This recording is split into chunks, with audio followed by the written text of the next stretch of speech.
Karanganyar. It means Lul Advokat Karanganyar. I think a blunder and the Justin get in with the long shot, but there's no pilpres nih. Tapi sebetulnya substansinya di situ ada juga. Di bidang hukum khususnya.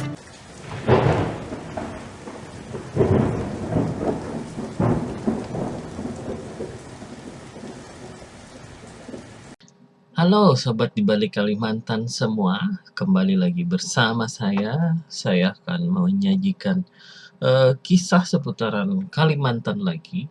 Hari ini kita bercerita soal ulama. Saya tadi dapat bacaan dari Facebook ya, di facebook.com. Riwayat Datu Suban guru sekalian para Datu Muning. Riwayat Datu Suban sekalian para Datu Muning.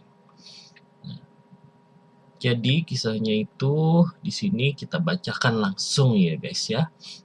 Datu Suban sering disebut juga Datu Sai Iban Ibnu Zakaria Zulkifli dengan ibunda bernama Maisyarah. Beliau hidup di Kampung Muning, Tatakan, Kabupaten Tapin Rantau, Kalimantan Selatan. Beliau selama hidupnya mempunyai martabat tinggi dan mulia, peramah dan saling disegani, dan paling disegani yang patut diteladani oleh kita sebagai penerus dan pewaris yang hidup di abad modern ini. Datu Suban adalah guru dari semua datu orang Muning.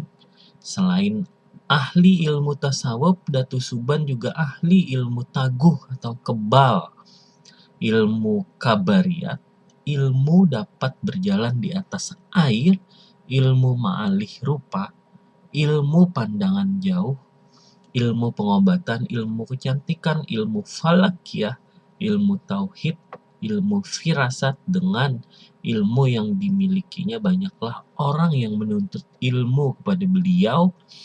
Yang paling terkenal ada 13 orang. Yang pertama Datu Murkad, yang kedua Datu Taming Karsa, Datu Niang Talib, Datu Karipis, Datu Ganun, Datu Argih, Datu Ungku, Datu Labayuliman, Datu Harun, Datu Arsanaya, Datu Rangga, Datu Galuh Diang Bulan, Datu Sanggul nih guys yang terkenal ya sampai ke bahkan mungkin keluar Kalimantan. Di antara ilmu yang selalu diajarkan dalam setiap kesempatan beliau selalu mengajarkan ilmu mengenal diri, ilmu ma'rifat dengan tarekat memusyahadahkan Nur Muhammad. Hal ini tidaklah mengherankan karena sebelum Datu Suban mengajarkan ajaran ma'rifat melalui tarekat Nur Muhammad ini, seorang ulama Banjar yaitu Syekh Ahmad Samsudin Al-Banjari telah menulis asal kejadian Nur Muhammad itu. Naskah yang ditemukan oleh seorang orientalis bangsa Belanda, R.O. Winston. Datu Suban dikenal sebagai wali Allah. Beliau memiliki karomah kasyaf yaitu terbuka tabir rahasia bagi beliau sehingga dapat mengetahui sampai di mana kemampuan murid-muridnya dalam menerima ilmu-ilmu yang diberikan, seperti akan menyerahkan kitab pusaka yang kemudian hari dinamakan kitab Barencong. Kitab tersebut beliau serahkan kepada Datu Sanggul Abdus Samad. Murid terakhir yang belajar kepada beliau, menurut pandangan kasab beliau hanya Abdus Samadlah yang dapat menerima, mengamalkan dan mengajarkan karamah beliau. Yang lain, beliau mengetahui ketika akan tiba ajalnya.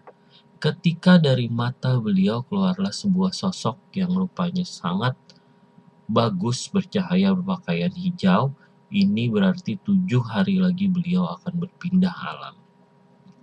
4 hari kemudian dari tubuh Datu Suban keluar lagi cahaya berwarna putih amat cemerlang, besarnya sama dengan tubuh beliau dan berbau harum semerbak.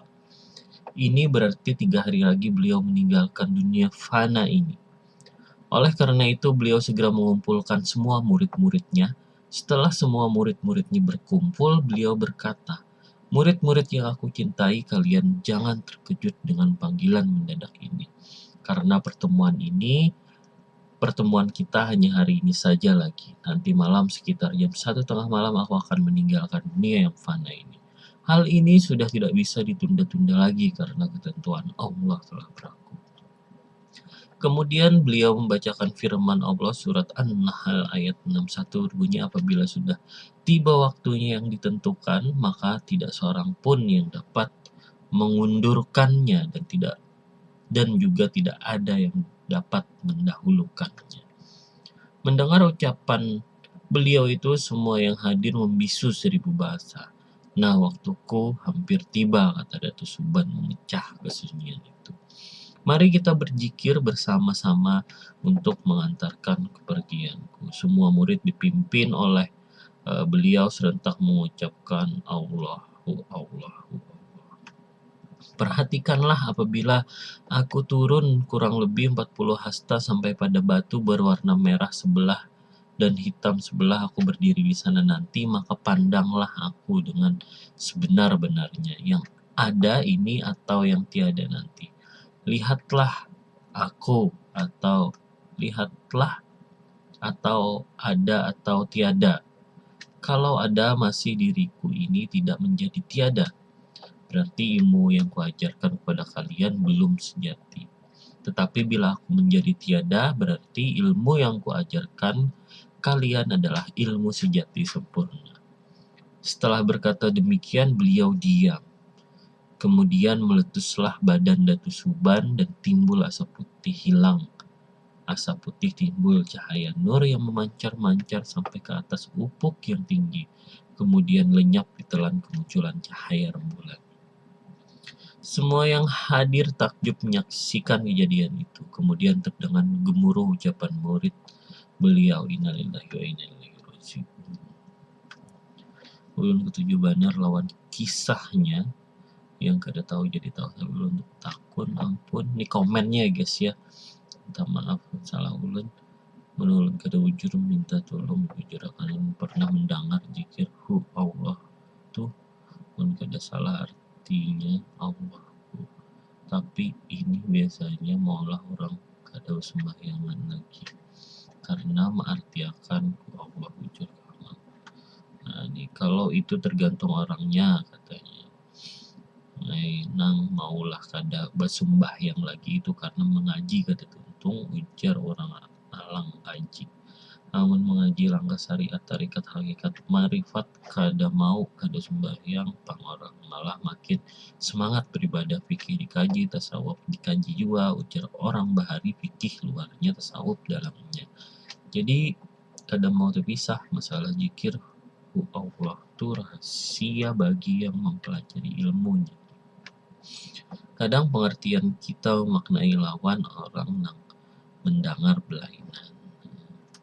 Jadi ini kisah Datu Suban yang terkenal ya guys ya, di rantau ternyata beliau memiliki banyak ilmu sampai ada ilmu taguh guys, dan juga ilmu-ilmu lainnya.